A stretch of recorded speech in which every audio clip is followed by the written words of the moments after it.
You're listening to the Lights Out F1 podcast, episode 24, and this is the Abu Dhabi Grand Prix. Welcome along to the last episode for the 2019 season. Of course, as always, 5 lights on, 5 lights out will kick off tonight, and we will obviously go through those Ferrari issues and Leclerc, the fuel thing. And DRS, we didn't have it for the first 18 laps. Very interesting talking points. You're not going to want to miss what we have to say about that. And then it's on to the checkered flag, where we will talk about Max Verstappen's superhuman hearing and Martin Brundle and his son. A nice token finish for them for the year in the VLN race. S3 Awards, we will give you the tallies, and we will come to the 2019 winner.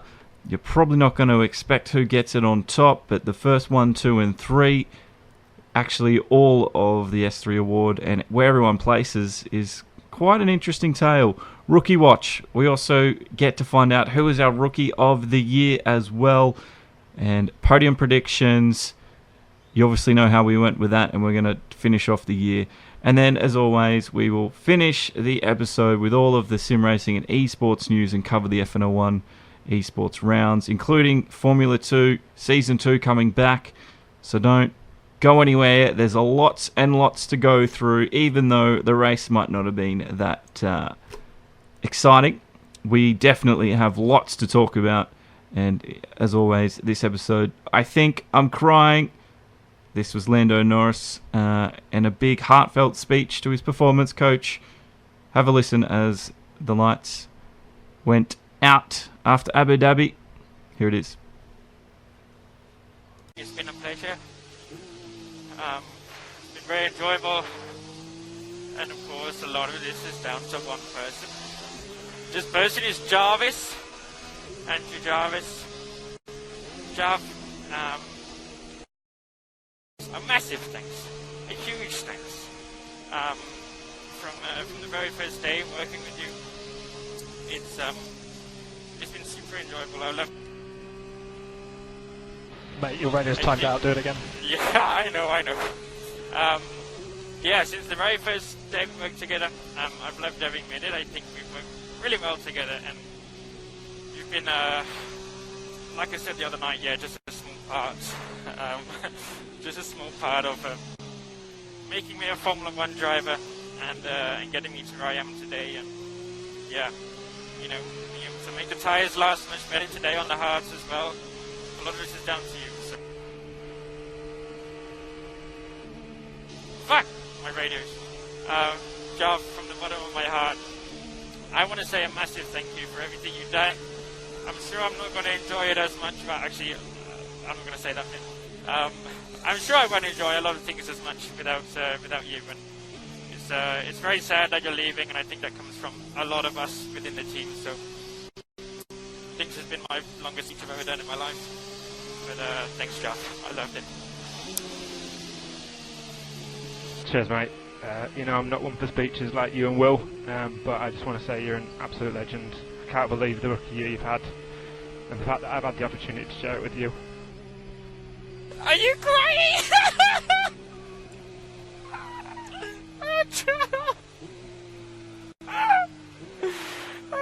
Jeff, are you crying?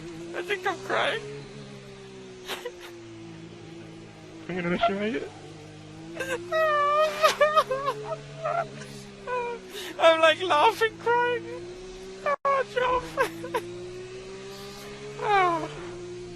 Oh, dry your eyes, mate. Dry your eyes. Just remember, everything I've done now and everything I'm going to be doing in the future is a massive thanks to you. So, cheers, and I wish you all the best in everything you do. Cheers, mate. Nice one, Lando. Almost got me in tears as well. So when you come to a stop, pause for 5 seconds, P1, another 5 seconds, P0. Well, hello everyone. Welcome to the Lights Out F1 podcast, and it is the final episode where we will be reviewing a Grand Prix for 2019, episode 24. And welcome along, Aussie, as always. How are you going this evening, my friend? G'day, Josh. You sounded a bit as tired as all the pit crew and F1 circus in that introduction. I feel like it's been a long season, and when we come to we're doing 22 races in 2020, aren't we? It's going to be even longer.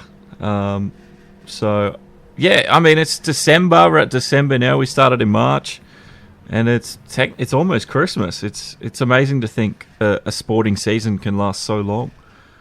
Well, apparently, I think it was 1963, if I'm not wrong, was the last time that the F1 season finished in December. Yeah, right. Well, we got 22 next year. We got 2 new races and 1 off the calendar, isn't it? Germany's not there, and we got Vietnam. And Zandvoort. Yeah. I'm really, I don't know how viable that's.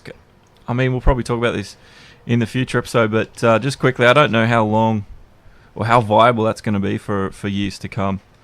Well, they want more. I know, and I think it's too many, but anyway, we're going to have to wait and see what happens next year. But we are here to talk about Abu Dhabi. Not the most exciting race we've had we've had a pretty good season, but it ended on such a low point to me, honestly. It was a very... I don't know any other way to describe it other than a very uneventful race. Yeah, I mean, a few things happened. I think notably DRS and the Leclerc fuel situation, which we'll get to. But apart from that, there was... I mean, it wasn't very memorable, was it?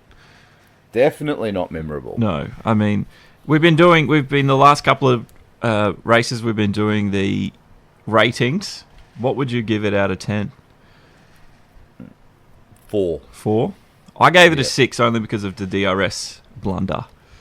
And I will explain later on why. I think you might be surprised what I have to say, actually, because it was a good experiment. A very good experiment. Okay, well, it'll be interesting, that conversation, I'm sure. We can talk about the track a bit more. We'll elaborate a bit more on one of our points as well and our thoughts. But, yeah, let's get stuck into it. Yeah, let's do it. You want to start with... Do you want to start with 24? Ferrari? Yeah, let's go. Lights out. Number 1. Yeah, let's talk about the Ferrari issue. What the F, mate? Yeah, it was almost 5 kilograms of fuel over what they declared, which was considered significant from the FIA's point of view. I don't know what you think. Well, it was 4.88 kilos over. Yep. Now, apparently, or not apparently, but the way it's done is, the tanks are sealed well and truly, at least an hour before the race, if not hours, because the amount of fuel they put in, apparently it's all for the amount of startups they're going to do. It includes the outlap to the pit, to the grid, and then the formation lap, and then the race. So it's all taken into account. And I don't know what you think, but I don't know why they were allowed to race or go ahead with it. It is a little bit mind-boggling. That's what I thought. I mean, I know it's... If he didn't race, was there a situation where it was going to change the end result for the manufacturer, even the driver itself? Did anyone work that out? That's the first time I've even thought of that. So no, I don't know. I haven't heard anything in that respect. But it was a blatant breach, accidental or not. I don't understand why Michael Massey and the stewards decided that, we've only 5 minutes to go for the race. We'll just investigate it after the race. It totally baffled me. At the very least, could they not have said, okay, we will investigate this after the race, but you're starting from pit lane? Yeah. As the bare minimum. Yeah. Yeah, that seems like a fair compromise in that situation. I don't understand why they just let it all pan out the way it did and let him race as if nothing had happened, and we'll discuss it after the race, and then we come back with a 50k fine? 50,000 euros they were fined. 50,000, yeah. Which and doesn't seem like a lot at the end of the day. I mean, to put it all in perspective, obviously 50,000 euros is a shitload of money, but for a team like Ferrari, it's chump change. Yeah, it's nothing. It's pocket money at the end of the day. But yeah, I mean, the only thing I'm thinking is maybe they decided to do what they did to not interrupt the race, to let it, because they've got that let 'em race mentality now, or what do they call it? Let 'em race philosophy.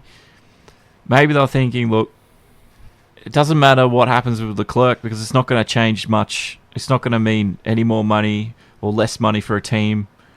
So it's not going to, last race, it's not going to change anything at the end of the day. Let's just leave it be and we'll deal with it later.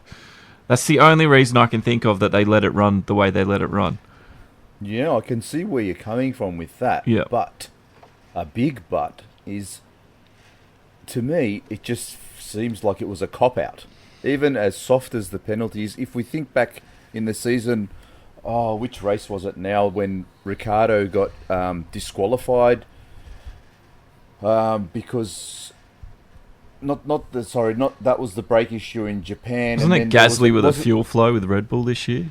Also, Ricciardo, wasn't his non-fastest lap was a little bit like a bee's dick more with fuel flow, so then he got relegated to the back of the grid. Or wasn't it with the ERS deployment? They spent too many kilowatts or something?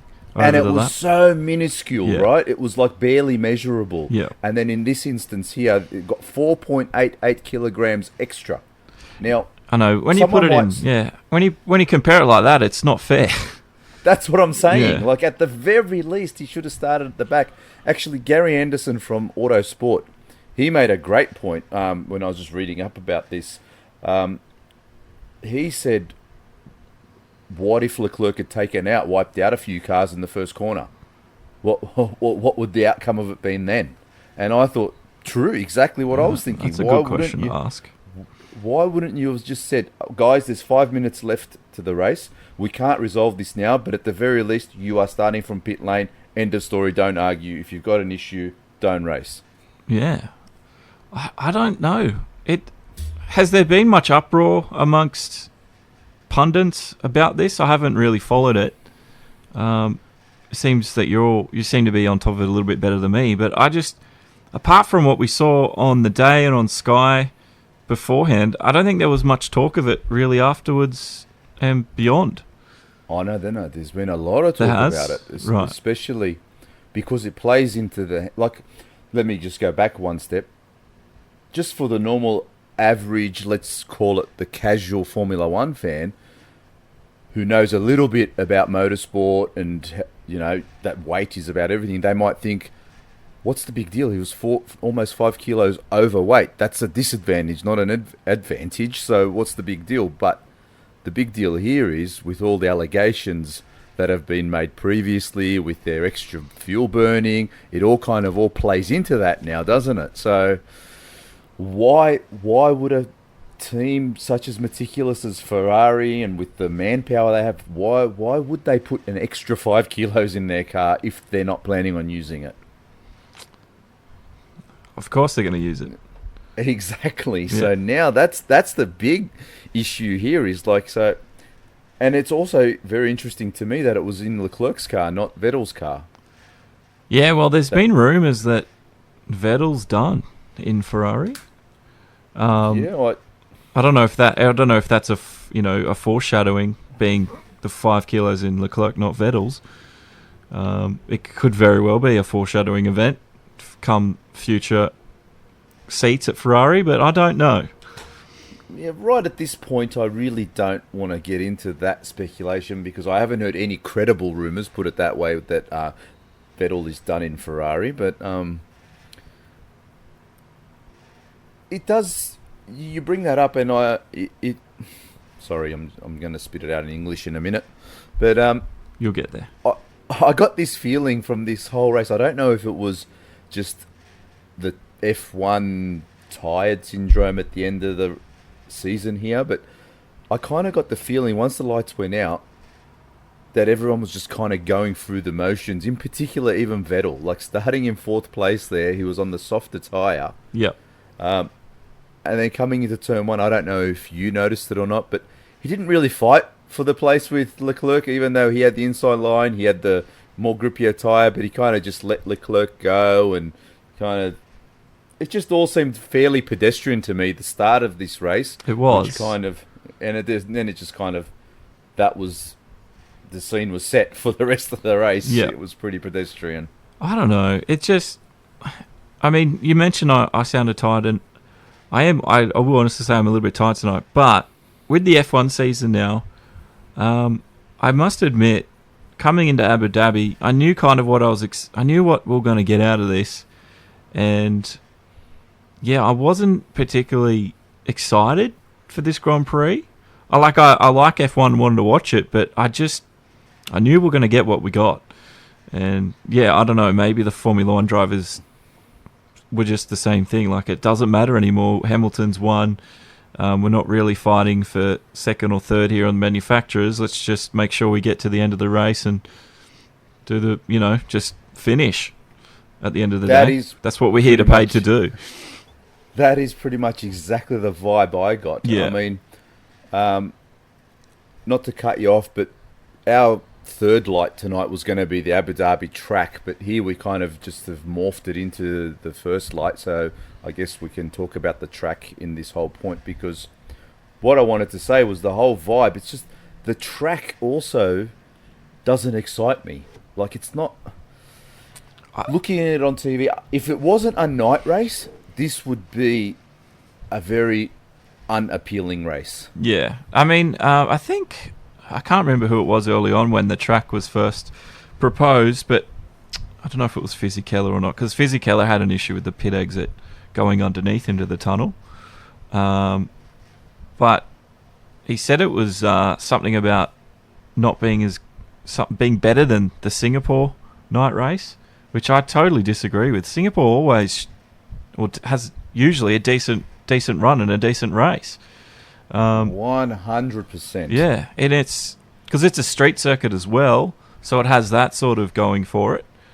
Where, I don't know, Abu Dhabi's got that Yas Marina. It's trying to go for that Monaco feel, but it's not a street circuit. It's a proper racing track, but it's also got that Paul Ricard feel where there's lots of runoff. Exactly. Yeah. I think that's what does it to me with all of that blue runoff, especially in that first sector. It's just very unappealing to look at. And then you get to around the back when they're coming down by the marina and you see the boats in the background. Yeah, that bit looks good. Yeah. But as you know, our FNL1 eSports race was at Abu Dhabi last Friday, and just even driving it personally, I don't like it. Yeah, I've never liked driving it, even in a game. The first sector is nice and flowing, and it's very satisfying when you get it right, especially through turn 2 and 3, because it's all flat out and the car's very on the edge. But then the rest of the track, it's very hard to get a flow going, to get a rhythm. It's kind of stop-start, really tight chicanes to the left that they almost turn back on themselves.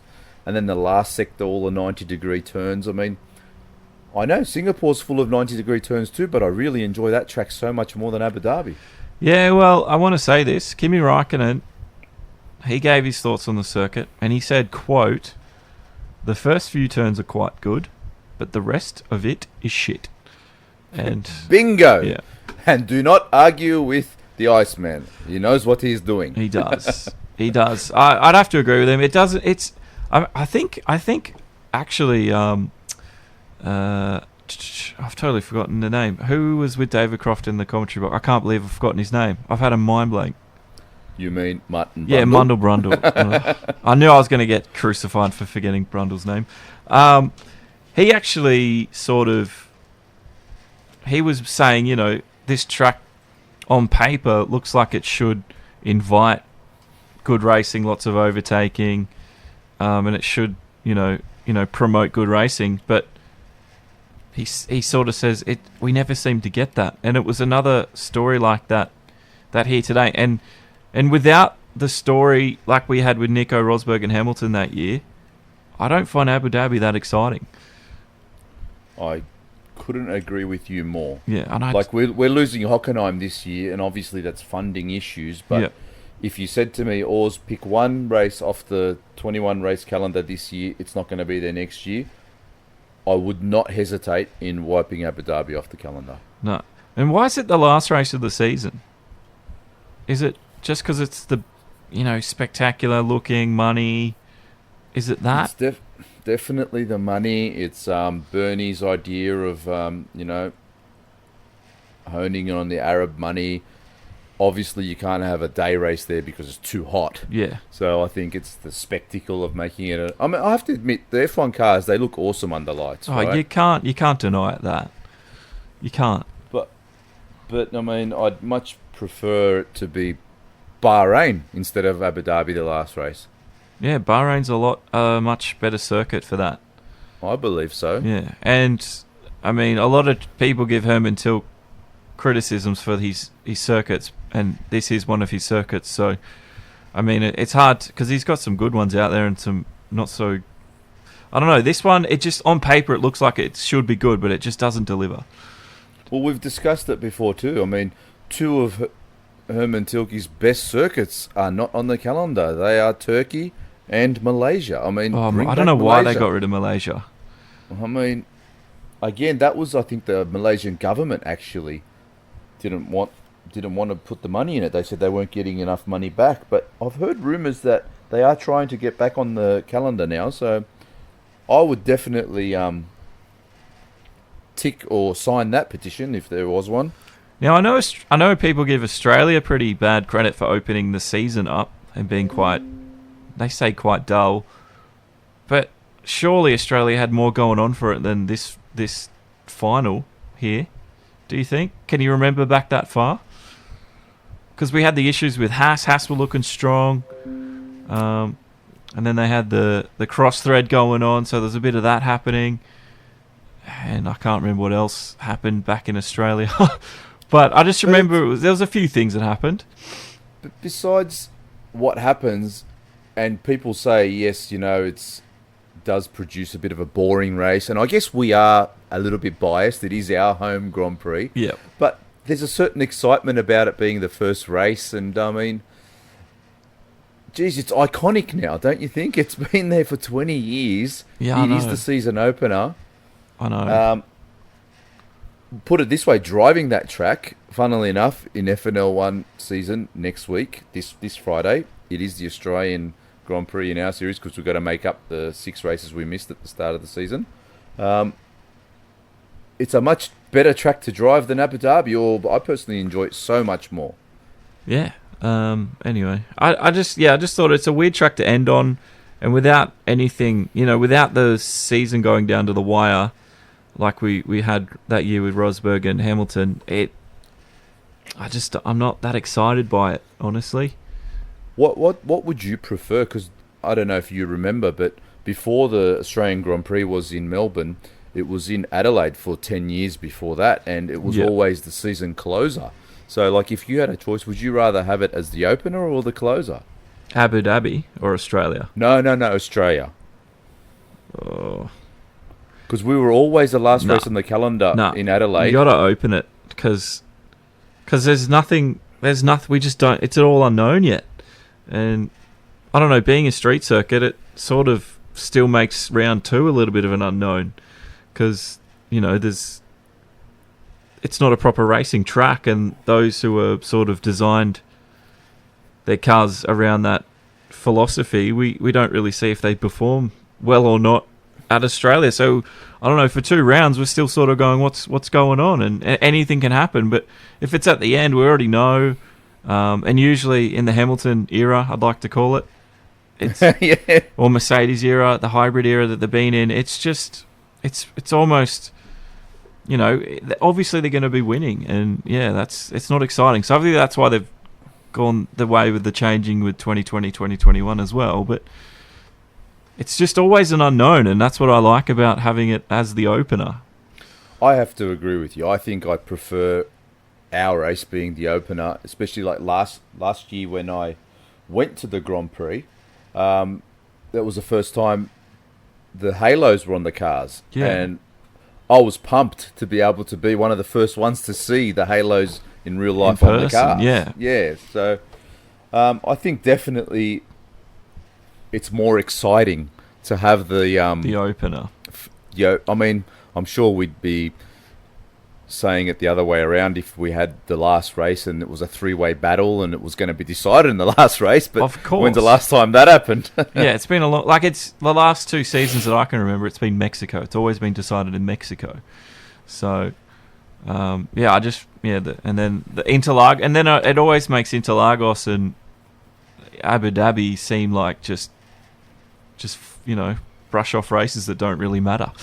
Unfortunately, well, you mentioned Brazil, and I mean, if the season ended after Brazil, the race we just had, how juicy would the off season have been? Oh, great! There was so much going on at Brazil. Yeah, it was the tension of the Ferraris. It was it was a great race, and then we got the championships done, and we're off into the off season. All the speculation would be running rife. Vettel would be retiring every day. Exactly. Anyway, it's just, unfortunately, I mean, it's just I don't know, it's just how it pans out, unfortunately, and I don't think there's anything you can do to Abu Dhabi to make it any better. It's just what it is. It is what it is. And I don't think it's going anywhere in a hurry either, because we know that there's plenty of oil money around there. Yeah, the money talks, money also walks. Yes. Right. Well, I guess that's light 1 and 2. We've molded into one. Now let's do the no DRS for the first 18 laps for light number 3, which was basically a live experiment with modern Formula 1 without DRS. Were you happy to see it happen? I would have loved for the technical issue just to have gone for 56 laps. So we could have just seen what happens for the entire race with no DRS. It would have been good. I was very happy. Now, yeah, well, I used to be a defender of DRS until this race. And I was sort of sitting back going, hang on a minute. I sort of see the reason why people don't like it anymore. And one of them, for me anyway, was once DRS was back on, just how quickly Bottas got through the field again. Thank you. Yeah. That's exactly what I've been saying. I mean, it's a fake pass. It's just like, it is a push to pass. Yeah. It like, I guess, similar to what the IndyCars have. And Super Formula have. Is it Super Formula? I can't remember the name of it properly. Anyway, they've got like a push to pass system as well. But you're right. I mean, Bottas was still making good progress. He was passing almost a car a lap. But it wasn't as quick, That's right, in those first 10 laps. But then he started catching those little bit quicker cars. Like, he caught Perez, he caught Hulkenberg, and then... The guys in the same engine, basically. So he had to, all of a sudden, work for the pass. He had to make sure he nailed his exit so he can get the good run down the straight, rather than just rely on that button on his steering wheel. And then as soon as on lap 18, as soon as that came back online, as you said, bang, bang, bang, he was just gone. Yeah, and as soon as I was able to compare his performance prior to DRS and then after, I was like, just get rid of it. Because it would have changed so many races' results, possibly. This year, last year, even the year before, when you've got Verstappen at the back, you had Bottas at the back this race, or you had Leclerc at the back, and by the end of the race, they're always up into the top 5 at least. I mean, Bottas was up there on podium position at one place, but you know what I mean? 100%, definitely. I know you agree, but it's just most of the time when these guys are starting at the back with their DRS, I would say, without having hard facts, but I'd say within 10 laps, they are in the top 10. Oh, easily within the top 10. And here we are, I think we're up to lap 18, and I think Bottas was maybe after a few pit stops because Vettel had just pitted, and I think Max had just pitted too, so he kind of gained a few spots there because he hadn't pitted yet, so he's barely in the top 10 after 18 laps. So he had to actually work for it. But then, I mean, people have said if he had DRS from the start, he would have got Leclerc for the podium. And I think it's true, he would have. I think so too. I think, yeah, he would have been easily up into third and standing on that podium with his teammate. So yeah, I'm that race convinced me that we should get rid of it. Well, I haven't heard anything of the like that they are planning on getting rid of it. I wish they would. It's the number one thing that I would get rid of, but unfortunately Formula 1 doesn't see it that way. Yeah, I mean, I know I get it. It slows down the amount of overtaking that happens, but like you said, it means the driver has to work even harder to get into a position to even go for the overtake. So outsmart the guy in front, get on the power earlier, get the better line, make sure there's a gap, and brake hard and later. And that's what you want to be seeing them doing. With DRS, usually the passes, especially at Abu Dhabi, the pass was done 400 metres before the braking zone. So they were back into position and, Bob's their uncle, they're off. It's just not a battle. No. It's just... Where I noticed that the non-DRS passes or even attempts, they were happening right at the end of that straight. So they were utilising all of the slipstream right up until the braking zone. And it was right on the, right on the edge of can I or can't I? And I was like, I don't... And it was happening almost lap after lap for some people. And I was like, you just don't see it that often anymore.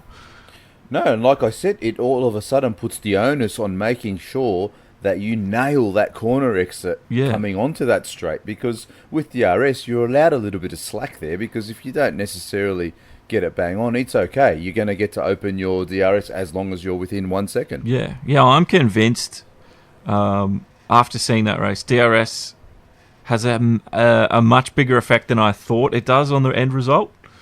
And I think we could be seeing completely different, results at the end of a race if we didn't have DRS. It's just that this is one of those tracks, like you said, without the DRS, they were passing right at the end of the straight. Yeah. But I think Crofty even mentioned it during the broadcast that this was the track that DRS was a result of because Alonso was stuck behind, I think it was Kovalainen for pretty much the entire race and he couldn't pass him. Yeah. So, but there's nothing wrong with being stuck behind someone. The minute we have one of those races, all the naysayers will be out there and putting it on Formula 1 saying it's boring, there's no passing. But I've said it all along. I mean, passing doesn't necessarily equal a non-boring race to me. Well, we saw plenty of passes here at Abu Dhabi, I must admit, DRS or no DRS, and it was still quite uneventful.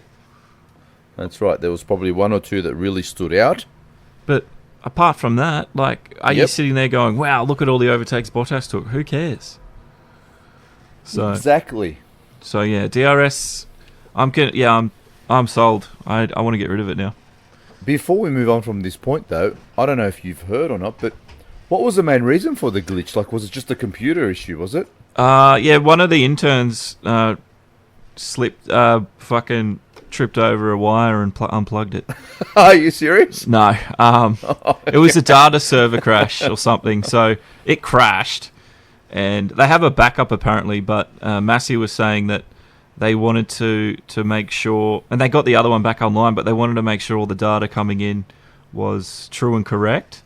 So it just took them 15 odd laps to verify all the data was coming in correctly, that it wasn't working for someone and not working for someone else. And once they were happy with what they were getting, they just turned it back on. So yeah, a server crash basically, and it stopped DRS. So if there's any hackers out there that want to hack every single race, if you want to get into the networks of Formula 1 and follow them around the world and turn off their DRS every race, you got the thumbs up from me.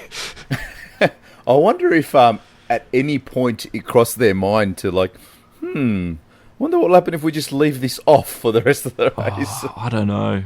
I was really hoping that they were going to. not resolve it. Because after we got to like lap 10 or 12, I was like, this isn't coming back on, is it? So, yeah, and then about lap 18, wasn't it? We saw DRS was back and enabled, and I was like, oh, okay, here we go. And then as soon as I saw it back on and what the results of having DRS was, I was immediately sold that we don't need it. It was that quick. Well, it was that quick. Well, you get my surpriser of the podcast because I'm pleasantly surprised at your attitude to non-DRS now. No, it's taken me 21 races to convince you. It has. I mean, we're going to have a massive episode. Well, we're planning on having a big episode on it, but I don't think we need it anymore because, I mean, we don't have differing views on it now. Because I used to defend DRS to the death, but no, get rid of it. Get rid of it. The world is a much better place when you see it my way, Josh. Yeah, apparently. Well, I don't know how many of you out there thought the same, or if you now see the same way after the decision, how I described it. But I mean, we're still going to be doing podcasts in the off season, so let us know on the Facebooks or in the comment section. Especially the Facebooks, the best way to get in contact. And if you haven't already, make sure you've liked us on the Facebook pages. And we'd love to hear your word from you. So, yeah, Facebook, Lights Out F1. And, yeah, also share the episode with your friends. Maybe it's a bit of a controversial moment. Yeah, we'd love to hear more from people out there listening. Yes, that was light number 3. We had no DRS for the first 18 laps. On to light 4. And it's time to talk about Carlos Sainz here.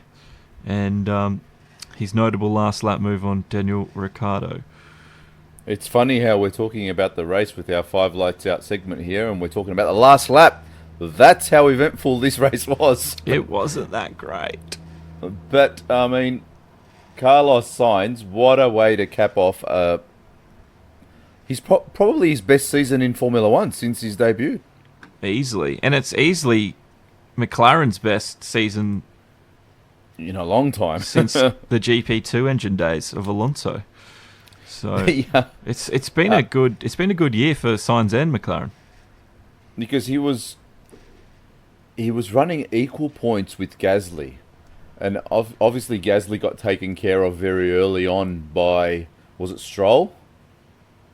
In this race, yeah. Yeah, they had a coming together in turn 1, so that put Gasly out of play, so he wasn't going to score any points here. And so while Sainz wasn't scoring any points, they were on equal points in the championship. So it was all about getting that 1 point to finish 6th ahead of Gasly. Because if they finished on the same, because Gasly got 2nd in Brazil and Sainz got 3rd, Gasly was going to finish 6th on the countback. Yeah. For the fact of finishing higher on the podium than Sainz. So, and then Sainz put the Dan move on Hulk at the end of the second straight there, at the back straight. Yes, he did. And it was, the cameras didn't see it because the cameras were focusing on Bottas chasing down Leclerc. And fair enough too. I mean, it was the last lap of the race and Leclerc was getting chased down by Bottas, so you can understand them missing the Sainz. I mean, people were giving the broadcast crew a hard time for that, but after, it's not the same, but doing the eSports broadcasting, I have to pick where we're watching, and it's not an easy job. And those guys have 50-odd TV screens they've got to keep monitoring, plus all the onboards and plus whatever else. So, I mean, that can't be easy to pick where you want to stick the world feed and show everyone. So, I mean, I guess they did the best they could at the time. But, I mean, it's one overtake that we all got to see later on anyway, thanks to the world of the internet. That's right. I mean, it's one of those things, isn't it? I mean, if they had focused on the Sainz Hulk battle and Bottas happened to pass Leclerc for third... we'd all be talking about that, yeah. Yeah, so... You can't win. Just for... I asked you before the podcast if you had heard Sainz's radio after he pulled that move off, and you said no. I haven't. So I've got it queued here, ready to play. So for anyone else out there who hasn't heard Sainz on the radio after he pulled that move off, here's how it went. Ay! Ay! Yes, Carlos, you did it, mate. 10 corners to go. P10, 1 point. The 1 point we needed. Let's have scenario 1. Good job. God, that was close. Well done. Ay, ay, ay. Oh my God, did you see the move? Did I go for it? Did I send it? Or didn't send it? Yeah, you Send it! Oh, that was tough, guys. Oh, thank you. Right call, I think. Yeah, it was. Well done, mate. Well done. Oh, adrenaline. A lot of adrenaline. Oh, you can breathe now. You can breathe now, Carlos. Did you see the move or not? Yeah, it looked like you went from about turn 9. He sent it. He sent it, all right. He sent it. I love that. And what that get him? That got him 6th in the drivers. 1 point ahead. That got him. Pierre That's Gasly. right. Got him 6th in the drivers' championship, and well done to him. I mean, he fully deserved it. He had a great season.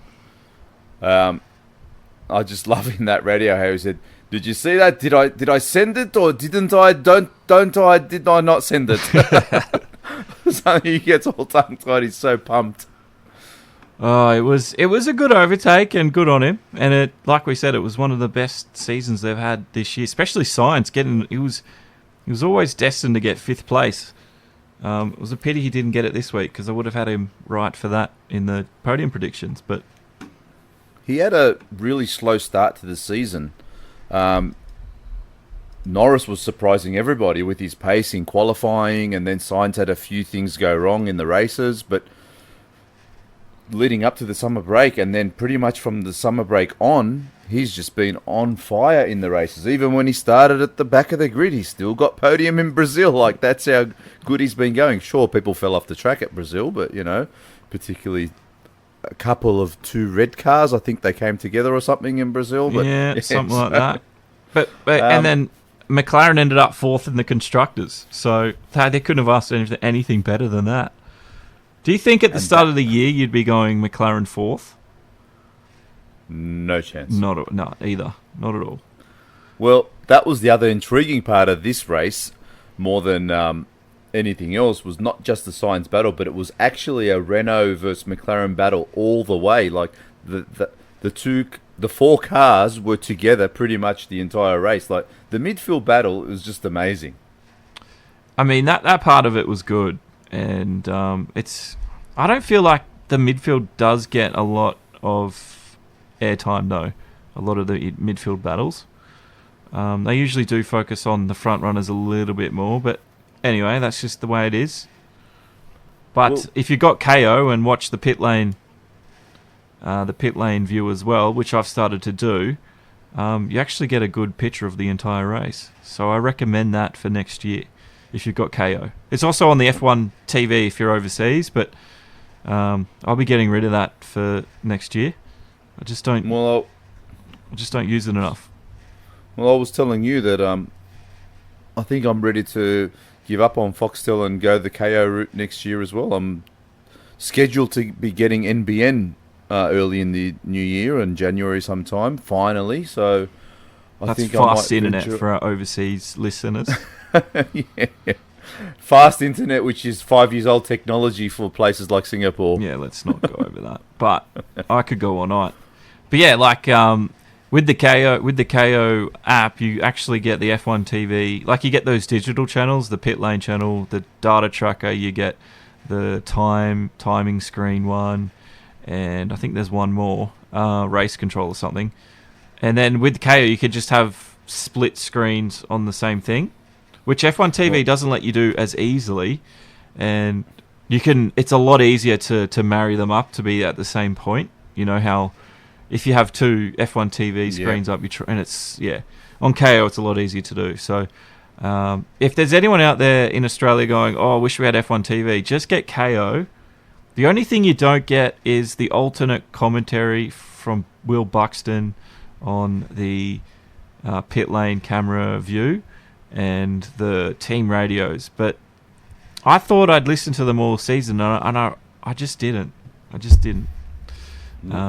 that was my main thing why I wanted F1 TV, so I could have the uncensored team radios. Yeah. I don't know how we got onto this topic, but this is what we're good at, always taking tangents. But Who cares? We need to fill in the gaps tonight. I found it rather annoying after a while trying to watch the race, like with the F1 TV app on, just so I can hear the radios whenever they come on the radio. But the problem with that is you've got to constantly hear the engine noise from the onboard that you're watching. If they fix that, if they get rid of just the engine, give you a raw feed from the radio, no engine noise, it'll be a lot better to use. Formula E have been doing it for years. I don't know why F1 can't do the same thing. So, who knows? I mean, it's good having uncensored radio and hearing the likes of all the drivers swear here and there. I can't wait now for the Netflix series, but yeah, it is just what it is. If you're wondering what F1 TV is like, get KO, and I like those things. They're the only things you'll be missing out on. But yeah, KO is a really good deal. Plus, you get all the Sky TV post-race and pre-race coverage, and they if I missed qualifying, for instance, all I had to do was search Formula One, and then it has it in a nice little package from the start of the pre-race. So, I mean, on Foxtel for some reason it doesn't have that. So KO's really, really nice. I just like the way they've done it. And unfortunately, Foxtel and KO are not sponsoring us, so no, they're not. Be FNL1 eSports at gmail.com, Foxtel, if you're listening, to send us our payment for the free ad we just gave you. So, yeah. Because you definitely convinced me the other day when I was talking to you, Josh, that I think it's time for me to give up Foxtel. I mean, Formula One is the only reason why I've got Foxtel in my household. I mean, we very rarely or never watch a movie or anything on it. I mean, with all the Netflixes and Fetch and everything we got. So it's just, Yeah, anyway. I think I'm going to give KO a crack next year. Give it a crack and let us know what you think. Anyway, that was Light 4. We were talking about Carlos Sainz and the overtake on the last lap. If you got any comments, don't forget, Facebook. I'm going to remind you. We'd love to hear your comments. Lights at F1 Facebook. Light number 5. I don't have my notes on my screen. What is light number 5? Hulkenberg's last race. I did pick this early in the year because we were hearing that he was going to go. And he's being replaced by Ocon, which is, I think Ocon also deserves a drive, probably more so than Hulkenberg, because Hulkenberg, has he been a little bit overrated in his F1 career? Up until this year, Hulkenberg has pretty much existed in Formula One for me, but kind of like that's it. Like he's just one of the drivers there. Yeah. I've never really been a Hulkenberg fan, and I wouldn't sit here and say, oh, Hulk's a prick or anything like that. I mean, he always seems like a nice enough guy or whatever in interviews, and he's well-spoken. Yeah. But I've always said, as you know, you got to make your own luck sometimes. And doing this podcast this year, and watching the whole entire Formula One races and whatever with a bit, it seems like more of a critical eye, just trying to make sure you're taking note of everything. Yep. I've really noticed how overrated Hulkenberg is, because to go back to our point with Sainz, that was Hulk that he passed on that last lap, and to me, that moment right there pretty much sums up Hulkenberg's F1 career. Always talking about how he never got a podium in 177 races. Here he is holding on to 10th position, 1 point with 4 or 5 corners left on the track. Didn't Hulkenberg then slip off and Ricciardo got around him as well? He did. Yeah. That's what I'm saying. Like, again, he just whenever the pressure's on, he obviously can't handle it, because this summed it up for me. He's not unlucky. He just can't make it happen when it needs to happen. Right. Then people say, oh, but he's won Le Mans. Yes, he has won Le Mans. I mean, there's been countless number of champions in other series who are awesome at what they do, but when they've come to Formula One, quite a notable one being Michael Andretti, can't handle it in F1. Just because he's an IndyCar champion doesn't mean you can handle it in F1. And I'm not saying by no means, I know I'm pissing off a lot of people right now probably. But we must say Hulkenberg's a nice guy. We do agree on that much. And I'm not saying that he's rubbish. Like, he's probably an awesome number 2, and I'd still say, like, Williams would be better off probably with him than Latifi or whoever that Latifi guy that they've signed now. So I feel like they're going to be stuck with 2 rookies there. So that's going to be interesting times, but that's another story altogether. So I'm just saying, thank you for coming, and see you later. Well, he said it was a relief that it was all over, and he said about the race, it was a shame not to get that point in the end, but the one stop was hard to pull off, and at the end my tyres were just degrading too much and I couldn't hang on to it. So yeah, that's where he lost the 2 spots with Sainz and then Ricciardo. What is he off to do in 2020? Is it DTMing? That's what I heard. I heard he was going to be DTMing, but I haven't heard it confirmed from him. Right. The only thing I've heard confirmed from Hulkenberg is that he will not be in Formula 1 next year. Well, I just do want to point out, while I got the Bottas thing completely wrong, I picked Haas staying with Grosjean and Magnussen, and I picked Hulkenberg leaving F1 and going to DTM. So that's 2 out of 3. I think that's not a bad record for the year. I don't know. I don't know. There was just something about it that said, I don't know if he had the drive for it anymore. Plus, Ricciardo, we all know later that Ricciardo sort of bring a little bit more pressure to him.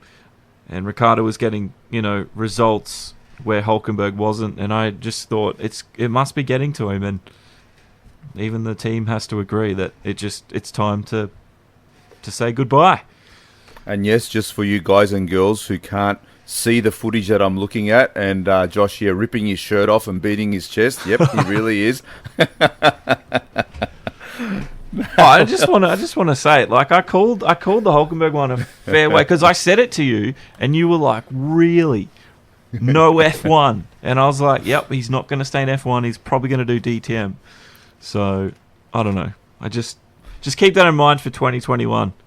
I feel like I went on a little bit of a Hulk rant earlier. I have to apologise to people if you are a big Hulk fan, and I like him. I mean, I'm not saying no way. Like, he's not a Stroll or anything like that. No, not at all. Or a Kubica. It's just I just feel like he's not as unlucky as people make out to be. No, yeah, we've said this consistently about him, that you've got to make your own luck, and Hulkenberg just consistently couldn't make his own luck, and made his own bed at the end of the day.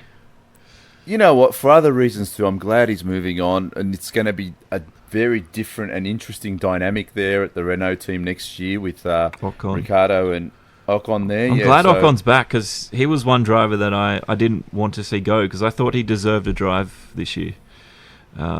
So a year off for Ocon, he's probably grown up a little bit, learned a little bit with Mercedes, now that Mercedes won't let him back in the garage anymore. So yeah, it's good to see Ocon back.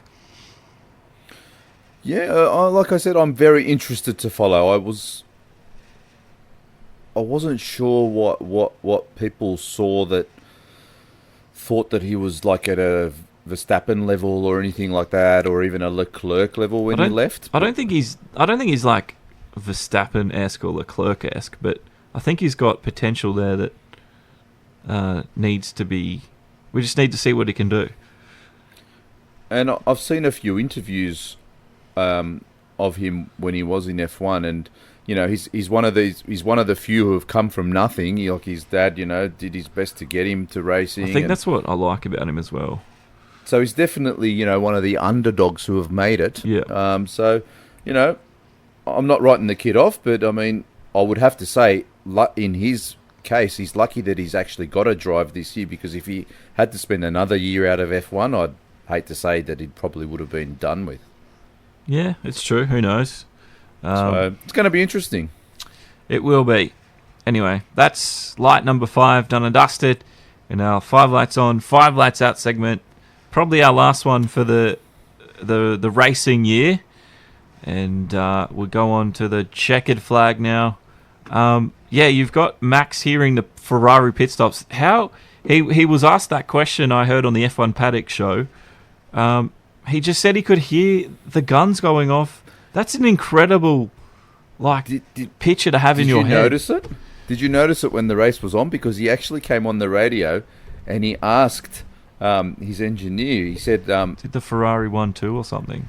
No, he said, are both the Ferraris two-stopping? And Right.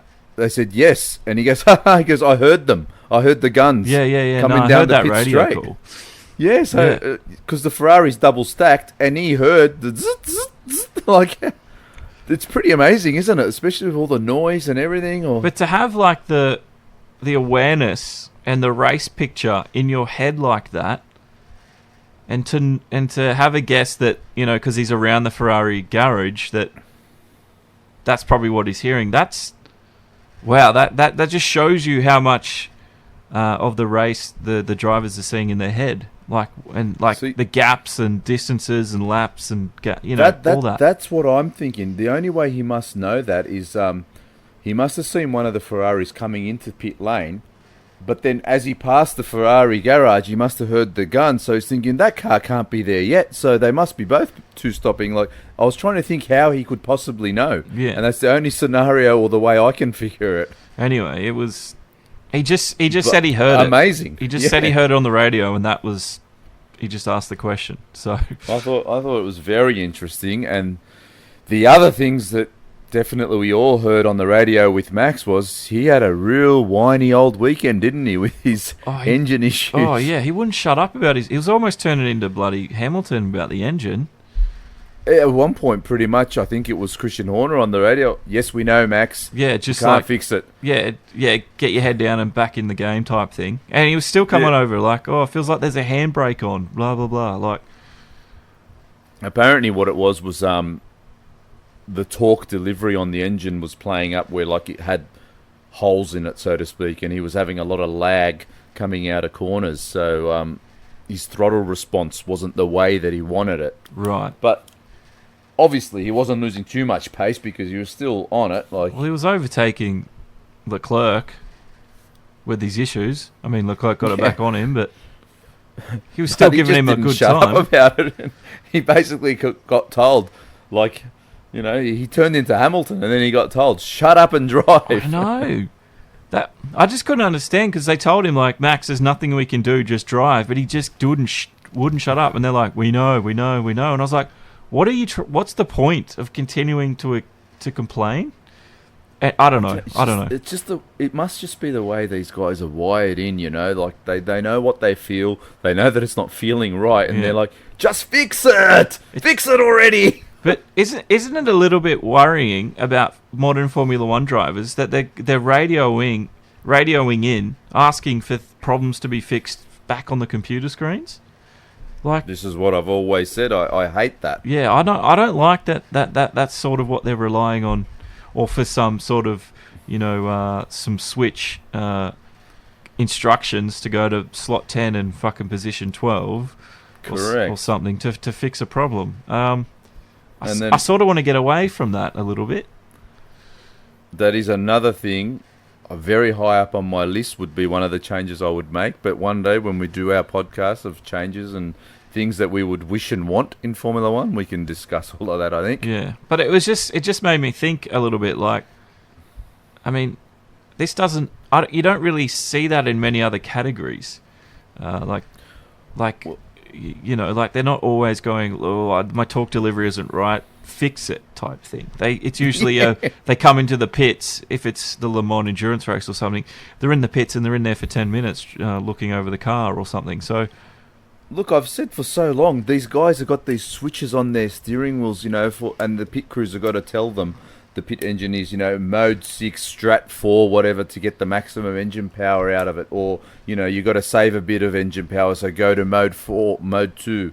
For qualifying, you got to have, you know, strat 7, you know, to get your maximum power. Yeah. I think be done with all of that. Give them one mode, and then those switches are in their right foot. Depending on how hard they want to press that right foot down, that's your engine mode. That's the way I would have it. Yeah, I know. I sort of have to agree with you there. I sort of think... I mean, F1's always been about technology, but it's probably gone a little bit too far. Too much. It's almost like... Too much of it. I know there is so much these guys need to do in these cars, and there's 1,000,001 buttons on these steering wheels that they have to learn. But comparing it to bygone eras, I've always said, like, back in the Senna, Prost, even before that, they were race cars that needed to be driven with, like, 4 buttons. They're lucky if they had 4 buttons on their steering wheels. Yeah, one was the water. Now these guys are driving computers on the racetrack, and you know, in some ways, the car is getting driven from the pit box. You know, from the back of the pit garage. It always surprises me when they do you behind the scenes and you see just how many engineers and how many different people are crowded around 12 or so different computers, plus the team that's sitting back in Brackley monitoring everything remotely. That's right, a whole nother team. And you're like, what? Why do you need so many people? Like, I'd like to go through each and every single personnel and go, what is your job for the race? Like, what are you specifically looking for? But anyway, that's another time for another day, I think. But yeah, just interesting to bring up. The only other thing that I just wanted to quickly bring up and wrapping up the weekend was just a bit of a feel-good story. I don't know if anyone saw it out there, but it was in the pre-race show where Martin Brundle had his part 2 of this. He talked about it earlier when he went to the Nürburgring because he was preparing for a VLN race with his son.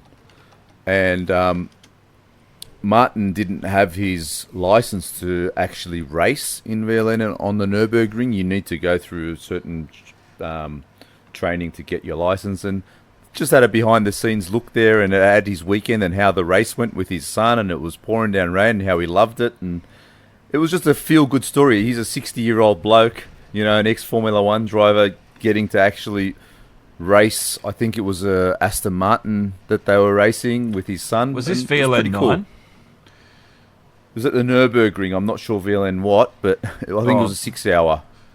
Well, no, they have 9 of these races a year.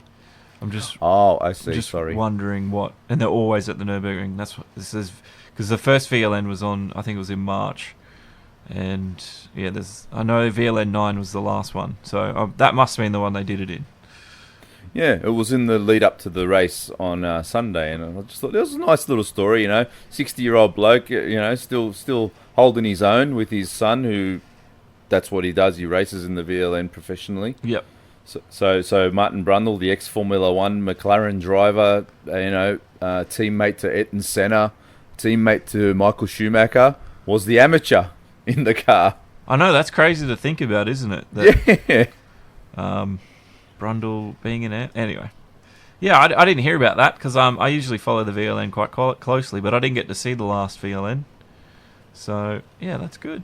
Because I'm pretty sure they were there for all the other 8 before it. I'm fairly sure anyway.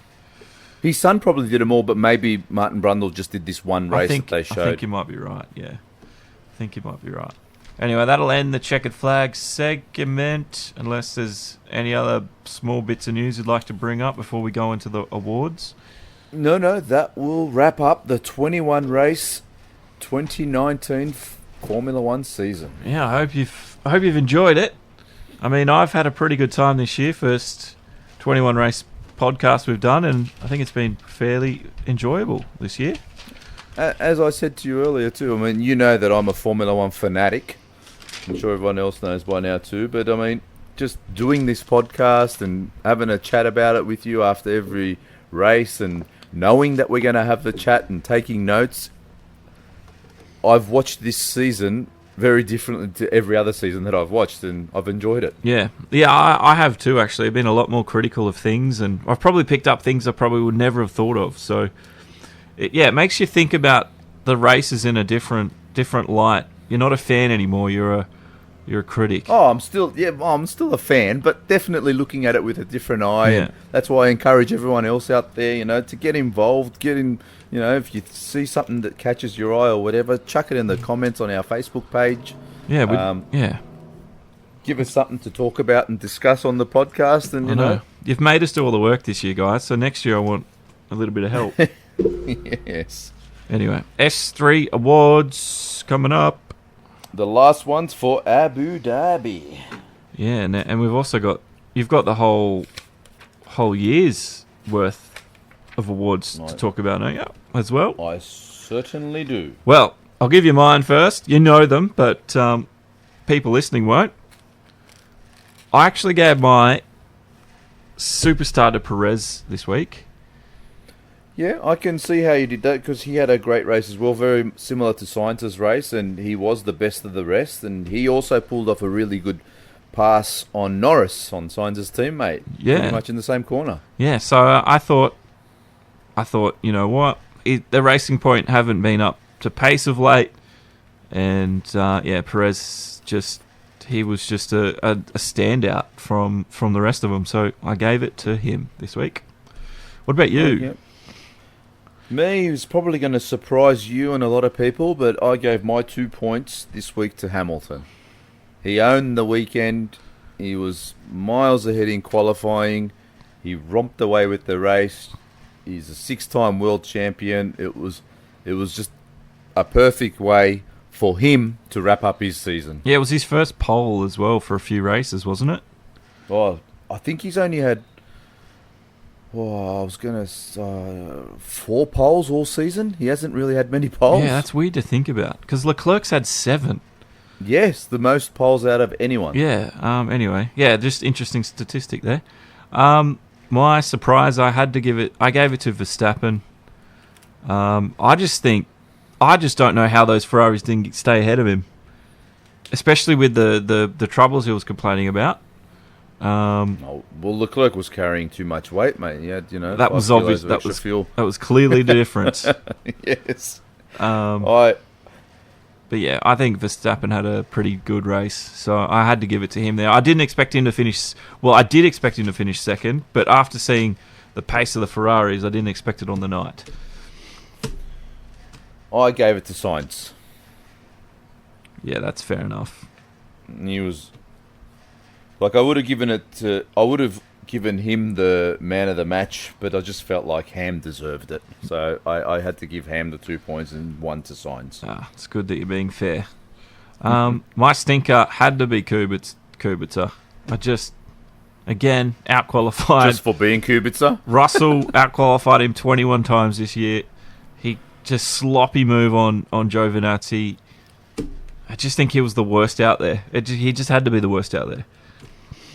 Like I said earlier that maybe Williams would be better off with Hulk instead of Latifi, and that was in no way slaying Latifi's pace or potential pace he might have or anything. I just thought in terms of development of the car, it could be an issue having 2 rookies there. Oh, but you're really scared of the Hulkenberg fans, aren't you? You have to keep justifying why you had that rant. Anyway, yeah. No. I know what you mean, though. I know what you mean. This time I was going back to Latifi because I was saying it's definitely going to be interesting to see how much closer he can be to Russell in that second Williams because Kubica hasn't even been 3 postcodes close enough. No, he's been far too slow, and I don't know. Did Kubica did he hinder development this year because he's just been out of the game for so long? Possibly, I don't know. Well, this is what I've had a few discussions, and he actually had a big hand last year because remember he was the 3rd driver last year. That's right, I forgot about that. Yep. He had a big hand in this year's car, so yeah, but how come he couldn't drive it? It's weird. No, maybe he's just not that good with the development of it because he was a bit rusty with being out of F1 for so long. I don't know. Yeah, it's just speculation. Yeah, it is speculation. We need to know who your worst driver of the race was, though. The stinker. Well, because you're making me stall here because you said I'm scared of all the Hulk fans because that's who I gave my stinker to for giving up that place in the last lap. I could not give it to him. That's a fair point. I mean, he complained of his tyres degrading, but were they degraded that far? He could have held on to a point. Perez did a one-stopper as well. No, that's true. And I gave Perez no excuse. The man of the match. Yep. So, that is how this race ended out. How did the season end out? How do you want to deliver the results? Because I don't know yet. I'm really keen to find out. Just before we move on to that, I mean, I think it just goes without saying, both Josh and I, rookie of the race was Norris this weekend. Yeah, definitely. Now, our lights out F1 championship table. Can you go round by round? You, hang on, let me just go grab my pillow so that when I fall asleep halfway through. Now, do you want me to just give you the top 5 and I'll post the rest up in our comments, or do you want me to just... Who do you think won in our Lights Out F1 championship with all of the points you and I have been giving and taking away from drivers all season for 21 races? Who has finished on top? Sainz? And just so you know, rookie points are not included in the championship. Rookie points are separate. Yeah. I don't know, Sainz maybe? He had a good second half of the year. Sainz finished 3rd on our championship. Right. With 13 points. All right. Well, he was in the top 3. I don't know who the hell are first and second then. Okay, so that's why. Verstappen might be up there. Verstappen is second on 15 points. First. Have we given it to Leclerc or someone like that? I don't know. Leclerc is 4th on 10 points. Wow, all right. Where's Vettel? Is Vettel in the top 5? Vettel is equal 10th on 1 point. Oh, wow. Okay. I don't know. Let us know. Who's 5th, and then we'll get the first out. 5th is Norris on 9 points. Right. He's actually equal 5th with our man Dan on 9 points also. Interesting. Yep. And the number 1 in the inaugural Lights Out F1 championship goes to Albon on 18 points. Oh, that shouldn't have been a surprise, actually.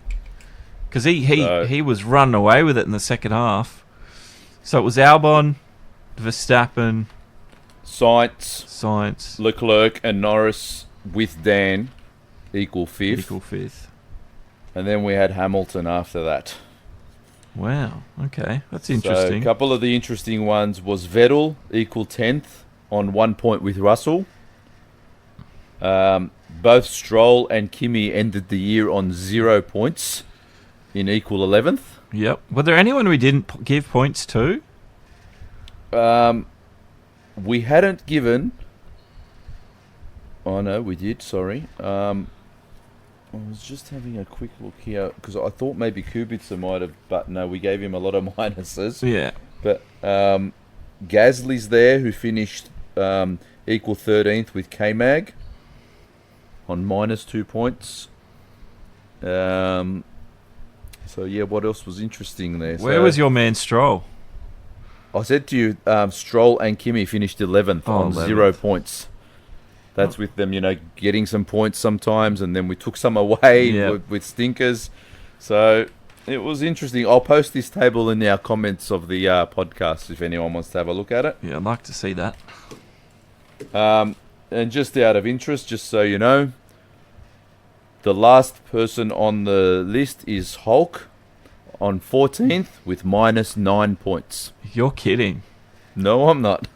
Kubica's not there. Where's Kubica? No, Kubica finished 12th with only -1. Wow. Second last in 13th was Rogro on -2. So Hulk had more shitty races that we took note of, and he is... Well, he's in so much of a better car than Kubica, I guess we just expected more. Yeah, and he's out of F1 at the end of this year. We picked it. And what was interesting was at the halfway mark, we had picked Gasly. Well, we hadn't really picked it, but Albon was ahead of Gasly in the points or something. Yeah. Albon, our halftime leader was. I haven't got the. I don't know if it was the halftime leader, but Albon was definitely ahead of Gasly at that point. So I thought that was very interesting for our first go, and it wasn't that easy giving the points out every week. No. But yeah, we did it. And did Albon win the Rookie of the Year? Or was it Norris? Yes. No, Albon got 10 points and Norris got 5. So Albon got the double. Yes. That's going to be hard to do again because we're not going to have many... Are we going to have any rookies next year? Latifi. So Latifi just wins it by default. Yeah, that's right. Latifi wins. Latifi, you can make that prediction from now. Yeah. Latifi wins. Oh, well, there you go. Yeah, well, you can, in the comments, Aussie said. You can see all the final results there. I'm gonna have to go through and see who won individually for me and for you as well. What do you mean? Well, I had different results every week than what you had. So if you just counted up my points, I'd have a different winner than if I just counted up your points. Oh, okay, yeah, I see what you mean. So yeah, but that's combined. Tricky. That's combined. Look, mate, you've already kicked me to the curb in the tipping and the formula and in the eSports, so you don't need to try to kick me in something. Oh yeah, else too, all right? let's do that. Podium predictions. I got 2 this week. I know. Hamilton and How many Verstappen. did I get? And you got Nout. Seriously, eh? We haven't tallied these up, have we? No, I have No, not. but I'm pretty took sure me I long won enough that. to tally this other stuff up. So, Yeah. I will I tally think them up. you would have probably doubled my points, mate. Yeah, I've next year we'll keep better records of these things. But yeah, I was scoring points when you weren't, so I think that's a win on me for year 1. Mate, you did really well. And in the fantasy, the top 3, Bethany won with 3,357. Champion effort. She led all the way, pretty much, didn't she? Yeah, and Dominator X was second with 3,330. And How many points was between them in the end, though? 27 points. Wow, that's really close, after Yeah. 21 rounds.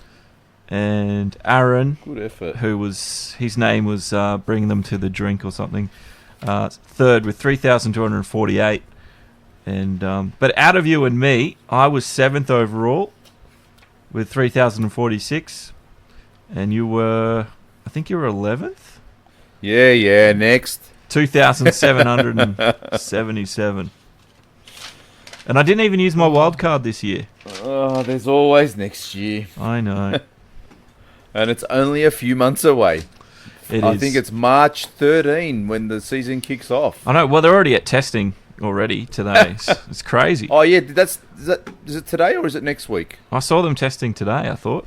Oh, okay. They're doing the Pirelli tyre test, yeah. Yeah. Now, SimRacing eSports, F101 news up first. We've got F2 starting again, Season 2. Yeah, guys, so our Thursday nights, if you want to catch a bit of open wheeler action, the F2 guys will be out on track and Josh will be commentating and streaming it for us as usual. It'll be 8:30 p.m. Sydney time. So if you're in Brisbane, that's 7:30. And if you're anywhere else in the world, you have to figure it out. But it's, 8:30. It's usually over and done within about an hour, maybe a touch over an hour. We have the two races. We have the feature race followed by the sprint race. We've been gathering the numbers up for the grid, and we're just putting it together now. So that'll kick off on Thursday. So probably by the time this podcast has gone out, it'll be a 6-round championship. So keep an eye out for it, guys. It'll be on the FNL1 Esports page and on the Demo 1 Garage YouTube channel, and it'll be on the Twitches and Mixer too. I'm on Mixer now. Yeah, I'm on everywhere. But we had the F1, Abu Dhabi F1, the Formula 1 was there last week on Friday. You didn't have... Where'd you come at the end of it? You did finish. Did you finish? Because we had 8 people out of that race. Did we have 15 or 16 start? I think it was 15. We had 15 on the grid. Yeah. And I finished 8th, and I was the last of the runners. That's right. Interestingly, Hawks, I think, got disqualified, so he didn't get to qualify in Q3. So he started 10th. But after all of the racing, he came second ahead of BP got first, so he's becoming a Hamilton of the series. Very quick though. BP is so fast at the moment, and he's just on fire. And Hawks is about the only one who can stick it to him at the moment. Yeah, but he needs to clean up his qualifying at the moment. He did a Bottas this week, didn't Yeah. he? I mean, he was at the back of the grid and he had an awesome run. And it was Kiwi, because we had a double Renault podium. Another bloke in form, isn't he? Yeah, Kiwi. Well, that track apparently is one of his favourites, so Kiwi was happy to be there. He was leading the race at one point. He was actually ahead of BP, giving him a hard time. You were going off on the old commentary there too. You were surprised. Well, I've never seen him up that high, so it was good. It is very good. But further down the field, like I said, we lost 8 drivers. So no Zen, he wasn't there, so he didn't get to score points for Mercedes. So GT Race Fan crashed himself out. So no Mercedes scoring points in the constructors. So that's going to lose them field now with Toro Rosso and Renault. Mike wasn't there, so it was only BP for Toro. But Azatak and Sean, they were having a massive battle for pretty much that entire race. And one of the big moments was when Sean went to go into the pits, but he locked the car up and he slid out wide and missed the pit entrance. So he had to do another lap. And it actually worked out. Oh, is that what happened to him? Because I heard him say he stuffed up his entry into the pits. Yeah, he was coming in, he locked up, he was understeering, and he locked up and he slid out. So he had to keep going. But at the same time, Azatak followed him in. So Azatak pitted. But Azatak on the outlap was too slow. So when Sean come back around, he'd actually gained like 2 or 3 seconds on him. I must have missed that on the replay. I didn't see him. Did you catch that on the stream? Sure did. Sean missing the pit lane. I must have missed that because he doesn't run aids, driver aids or anything like that. So that's why he would have locked up. And similar thing happened to me when I was coming into my pits, and you just caught the end of that on the stream as well. When I was second last corner, I come around, I hit the curb, and I just got a bit too excited on the gas, and with my worn tyres, I spun out and had to recover and then come into the pit. So I lost a heap of time there, and then I was chasing down Sean and Azatak at the end there, but not enough pace around there. Well, like I said, I don't like that track. They were fighting on ERS, so we were following the ERS percentages through the whole race, and it was, I thought for sure Sean had, like, just because he wasn't using it, and Azatak had, by the end, had used a fair bit. And I was like, Shawnee, if he's not going to use it, he's never going to get ahead. And on the final lap, he just unleashed it all, and it was just enough power to get ahead of Azatak and got him the position. So it was a fantastic duel and a good race. Just like the real racing, the midfield battle is where it was at. It was good. It was. But the further esports, there's a little bit to get through, so I'll get through it quickly. Just quickly before we move on, Josh. Sorry, yeah, you're right. Just got to also add in there in the wrap-up of the Abu Dhabi race that Hawksy was actually the driver of the day with 40% of the vote. Oh, yeah, yep. I actually gave him the driver of the day myself for my vote as well. So, yeah, that was well-deserved with a drive from the back of the grid and, after stuffing up quali. So someone gave it to Bottas. Someone in the comments gave it to Bottas. That was funny, yes. Someone thought it was the real race, I think. It made me chuckle. Anyway, that's what. But yeah, further esports news. The big one this week for me, anyway, was the GT Sport World Finals. So they were on at Monaco. So everyone that had qualified all the races before were there. One of the big talking points for them all week was the Mick Hazal-Fraga duel, like their rivalry. Because they were in the first qualifying race for the Nations Cup. But turn 1, Fraga at the Red Bull Ring. He comes up through the Niki Lauda corner and he spins the car out. And Fraga was out of qualifying. He didn't qualify for the finals. And that was just huge.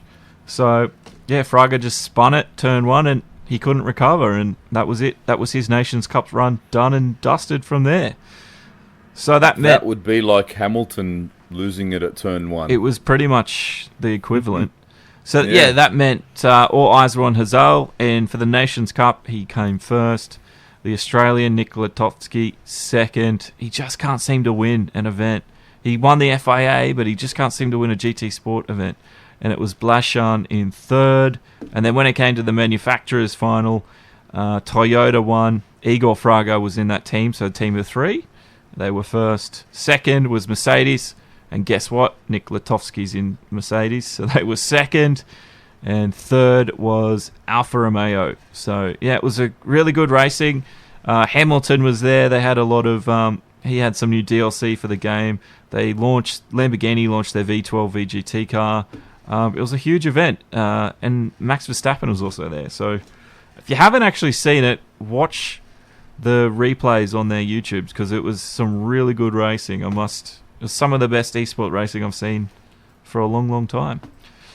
Well, the FIA is really getting behind it, and they really do provide a good spectacle. Yeah. I mean, I do wish that the races were longer, and I wish they had a bit more strategy involved. But I mean, strategy. They've got to use all 3 tyres. I mean, it's. I could go on here, but I think there's enough strategy involved at the moment. I don't know what else do you want from it. No, fair enough. All the F1 Esport playoff races have been done. Round 3 anyway. So we're up PC, PS4 and Xbox. They were played off this week, and we're coming up to the grand final one for 2019, I think, this month.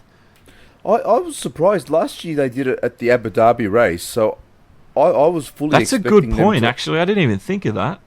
I was fully expecting them to have it this weekend as well, with the drivers live there and everything, and I actually went looking for it, but it's not on until, like you said, next I think week, it's next or the week after or something. Yeah, didn't we have... that's where... What's his name? Who drives for Mercedes now? The eSports team. Brendan Lee. Yeah, Brendan Lee, because he got to go up, get interviewed. He was up there with... That's right. All the Sky team. It was... Yeah, that's... What? So I don't know why. Why are they doing that? Because that was huge coverage. Because Alonso was there watching them. Correct, and that's what this just keeps doing my head in this collaboration between Codemasters and F1 and this eSports thing being the whole official thing. And here we are. The official racing is wrapped up, and we had the opportunity, as we did last year, to wrap the eSports up there too, but they didn't. So it just does not make sense to me. Yeah, that actually, now that you mention it, that boggles my mind. That's a huge missed opportunity because I'm pretty sure during the inaugural race they were sitting there saying, because they had their own garage, didn't they? Because they had it all set up on the pit lane. That's right. Yeah, and they were like, we want to make F1 eSports a part of the real, like just an offshoot to the Formula One brand being eSports. And I remember they were talking about... It gave it that feeling of, wow, this really is big, man. Look, they got these guys at the real race. And they flew everyone there. And it gave it a sense of legitimacy and sort of propelled SimRacing into the year it's been. Because it's been a huge year of SimRacing. But whatever. Good work, Codemasters and Formula One. You've really screwed that one up. I really think they have. And you've been overshadowed, I think, by the best eSport event of the year was at Monaco with the GT Sport. I really think huge missed opportunity. When you're talking about a missed opportunity, I mean, if we're talking about trying to get everyday people more interested in esports and watching it, you can't get a more perfect opportunity than that of holding it on an actual Formula One weekend at the finale. Well, you had an actual F1 esport event that wasn't I don't know if they're going to be any F1 drivers are going to be there, but you had 2 F1 drivers at the Monaco event. At the GT Sport, the GT Sport. And this isn't an F1 event. So, I don't know. Anyway. Codemasters annoys me at the moment. And you and me both. I must mention that they acquired Slightly Mad Studios, which are the the developers of Project Cars 2. So, whether or not that's a good thing for the future of Formula One or Project Cars, people don't really know. I've heard that news came from far left field. That one, it sure did. I've heard people say that they hope Codemasters is just the publisher and they leave Project Cars alone. Because one of the big things I heard people talk about was the broadcasting features of Project Cars 2. Because we always complain how bland Formula One's broadcast features are. Well, as a Formula One fan, it could be good though. And at this point in time, I can definitely say not a Codemasters fan. But with this acquisition of SMS, I can only hope. Every time I've hoped before, Codemasters have let me down. But once again, they're bringing something new to the table here. So I can only hope that they incorporate some of the Project Cars setup menus so that we can have a little bit more of a real life setup to the cars of the official game. Yeah, proper setups. None of this bloody 1 to 10 crap. And just bring in the Project Cars replay and broadcast features, and you'll have yourself a very good game. Yeah, and let the spectator save the replay too. Yeah, so... Anyway. Bitch. I don't know. Hopefully they're not going to just buy SMS and then try to ruin everything that they've done over there. Yeah, that's what I'm afraid. Everyone's afraid of... Actually, a lot of people, big Project Cars fans, are afraid that Codemasters are going to get their fingers in the too many pies here with Project Cars and just ruin what has been, I think, a really good franchise. It's not everyone's cup of tea, but as a racing game, it's really good. So... I don't know. We're going to have to wait and see what happens. I think for us, Formula 1 fans, diehard Formula 1 fans who are also sim racers, somehow, some way, iRacing needs to get the official license for the Formula 1 so that we can have all the tracks and the cars there. Or iRacing or Kunos from the guys who make Ace Set a Corsa. That's the only other option I would love. Yeah. We had Fordzilla. So Ford have announced an eSports team called Fordzilla. So lame. I know. They've joined. I think they're first attacking the Le Mans eSports series, which is on Forza. So they announced a new team there. And with the eSports series 2 coming for Le Mans, it was, I think it was just team drivers or teams entering the series before, but now you can have a pro-am draft, a pro individuals or an amateur individuals, and the prize pool is $200,000. So that will be finalised during the Le Mans weekend later next year. Yeah, it's big money. It is big. And then the Forza RC Invitational winners, we had that play out over the weekend. We had Atsi, Robin, Betka, and Venom. They were the top 3. Race Room had the Porsche Esports Carrera Cup, and they shared a total of 100,000 krona, or for Australian dollars, it was 15,000. So not as big as the Le Mans one, but still a decent sum of money.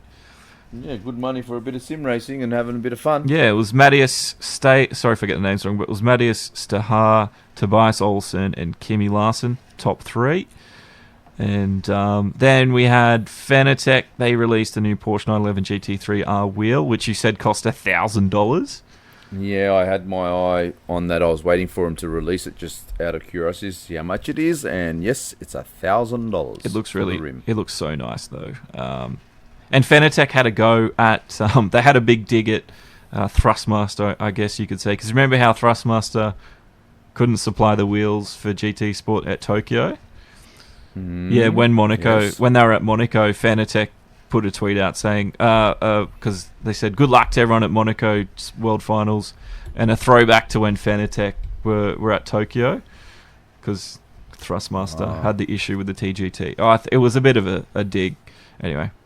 And then we had the McLaren Shadow Asia Pacific region final play. They were racing on Formula 1 2019 of all games. Josh Purian won that in the race to Singapore, and Lando Norris actually handed him the trophy for that. So he goes off to the McLaren Shadow finals in December, which will be done at the McLaren Tech Centre. So that should be pretty interesting for everyone there. And then, last but not least, iRacing supercars are announced for the next build. So we've got the Mustangs, the Fords, and the Holdens, don't we, coming? Yep. For the guys who are in the know, I mean, it's been long anticipation for this supercar, the new model. I mean, the current supercars on iRacing are one of the oldest cars on there, actually. So this has been very much waited for, and they're finally releasing it in the next build, which is in the next few days, because I think it's downtime after Season 3 just finished, and they usually have 1 or 2 days downtime of the server where you can just jump on and do a bit of testing of cars that you don't own and stuff. But in the meantime, they're uploading the new uploads, which will include the new supercars, the Mustang and the Holden. And for anyone who has the, if they've already bought the VF or the Ford, you'll get these updates for free, like they've done with Silverstone track and stuff before too. So I've got the VF. Yeah, so yes, that's good. So it's something good that iRacing does. I mean, I know people always say, oh, but, it's just a money grab. It's so expensive, when it comes to iRacing. But really, yes, it's not cheap. But if it's something you love and it's a hobby, and if you're going out there buying a game like for $90 for COD every year, or FIFA 20, whatever, or F1 2019, next year it'll be 2020, then 2021, every year you're forking out $90. So same thing with iRacing. You pay your subscription, which is, if you break it up, what is it, $7 or $8 a month or something? Yeah. And then you buy these cars, you buy the tracks, then you own them. But then this is something that iRacing, I've noticed, does a lot. Like, I'm only new to iRacing myself. Hasn't even been 12 months since I've been on there. But, like, I had the old Silverstone track that I bought. When they rescanned it, they didn't try to do another money grab and get you to buy it. They gave it to me for free because I already had the old Silverstone. Yeah, so, that is good. That is what iRacing do. They realise they've got a premium product. People pay for it. But yeah, they don't try to rip you off like that, because they could easily have, old Silverstone, new Silverstone, or 2017 version, 2019 version, and make you pay. But yeah, correct, they don't. So it is good. But yeah, that should be exciting, because I know V8 Supercars are ramping up what they're calling the E Series. I think eSports and racing, they need to come together and say, this is what we're going to be calling it. Because eSports is synonymous with those other games like Counter-Strike, Dota, League of Legends, whatever else. Yeah, I see what you're saying. Yeah. So maybe like eRacing or something. Well, eRacing's been out there. We've got the E-Series, so like V8 E-Series, but like Le Mans, they sort of do the same thing. Yeah, I think we need to get the terminology, just everyone saying the same stuff. Uniform. Because it's getting, uniform. It's getting a little bit messy, but it's just something I've noticed, so maybe we'll have to make a governing body for electronic sports, and we'll see if we can get it all uniform. But anyway, that's the end of that. On this little hobby of ours with the e-racing and sim racing, it's definitely on the up and up, mate. So just to finish off one more thing, seeing how we were talking about it, but our man Norris, he actually was interviewed, and he was saying that in the future he sees it just being the norm. All these young kids coming through now, once they get to racing, that they will have some form of e-racing or sim racing pretty much as part of their resume.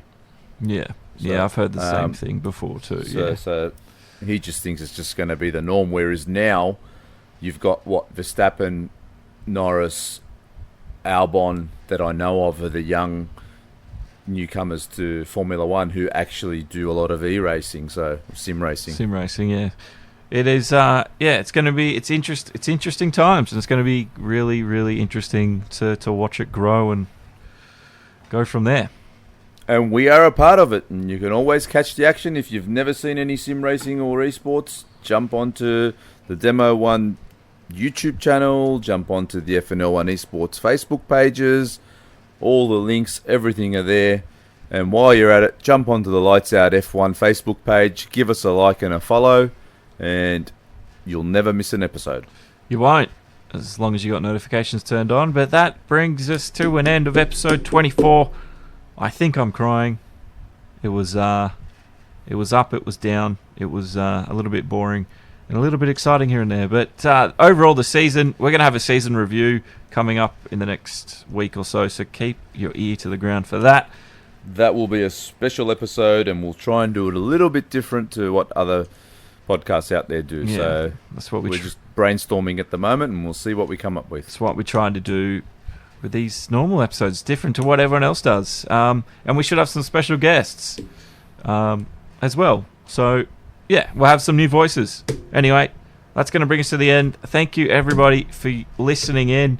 And if you haven't already, tell your friends and let them know of Lights Out F1, the best upcoming Formula One podcast out there. And we're going to have plenty of stuff in the off-season. But until then, I'm Josh Kane, race hard and on the edge. Aussie. And I am Dr. Aussie, and push it to the limit and keep it on track. Good night. Good night.